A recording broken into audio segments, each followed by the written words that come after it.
In this video, I'll show you how the checklist packet helps your team use scheduling as a quality control tool. It gives the crew one place to see the job details, follow the checklist, and capture proof before the activity can be completed. This feature is optional, so if an activity type does not have a checklist linked to it, the checklist packet simply will not appear. Let's open My Activities. Because I am logged in as an admin, I land in Team Activities first. That lets me review the whole team's work for the selected day. I can move between dates here at the top, and I can use these assignee chips to filter down to one person. I can toggle to see my activities, and toggle back to Team Activities. Each activity card gives you the key details for that job, plus quick actions like navigate, start, and photo upload. The colored strip on the left matches the activity status, so you can quickly scan what is auto-scheduled, in progress, or completed. On activities that are configured to a checklist template, you will also see a checklist packet button, a small checklist complete status, or required items pending. These help both crew and managers spot checklist risk without opening the packet. Let's open a checklist packet so I can give you a walkthrough. This page is the field packet for one activity.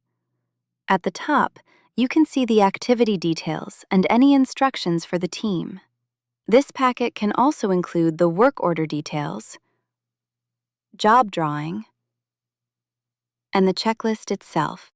Inside the checklist section, each row represents something the team needs to confirm for this activity. The visual cues are simple. A row with an amber left border is a required item. A row with a red border is a hard stop item.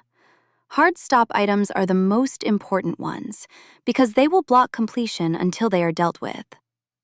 Team members can also add notes to checklist items when extra explanation is useful, so the next person in the process can understand what happened. For a normal item, you simply check, and it's marked complete. Now here are items that needs evidence. The system will not let you tick it off until that evidence has been captured. If I choose Add Photo on desktop, I can upload a picture. On a mobile device, that same button can open the camera so the crew can take the photo on site. You can attach up to 3 photos to one item.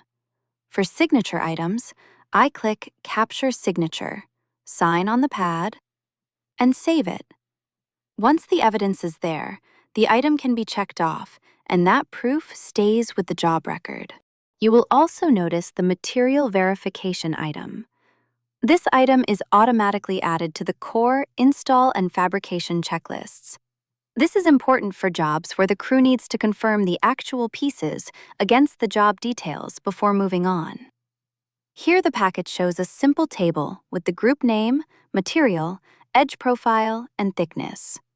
Under that, the checklist item lets the team confirm that the right material has been loaded or matched to the job. This is especially useful for install, delivery, and fabrication workflows because it puts the material check right beside the material information the crew needs to compare. Up to this point, you're probably wondering why some items have the skip button, while some have the request override. Let me quickly explain. If a required item cannot be completed and it is not a hard stop, the user can choose skip and enter a reason. Let me just enter simple drop-off, no need for tools, and click skip item. The item stays visible as skipped, and the reason stays with it for accountability. Hard stop items are stricter. If a regular staff member cannot complete one, they can click request override and enter the reason. The request is saved on the item, the manager is notified by email, and the item shows as override requested while it waits for a decision. When the manager opens the same checklist packet, they can see that request right on the item and choose approve or deny. If they approve it, the item is marked as skipped with the reason recorded. If they deny it, the item stays open and must be completed. So the system still allows exceptions when needed, but it keeps a clear record of what was requested, who made the decision, and why. Now let me go back to my activities and try to complete an activity. When I click Complete, the system checks the required checklist items for this job, including important checks like material verification and any evidence rules.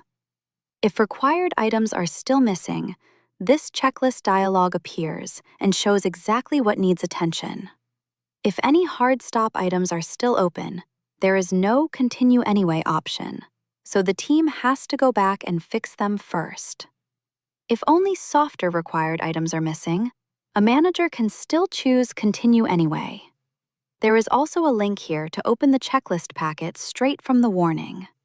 So the packet is not just a reminder, it is an active quality gate that helps stop mistakes before the activity is closed. The simple takeaway is this. The checklist packet brings the job information and the quality checks together in one workflow. The team can review the packet, confirm materials, capture photos or signatures, and complete the activity with confidence. Managers get better visibility through the status badges and the gate checks, and the business gets a clear quality record tied back to the project.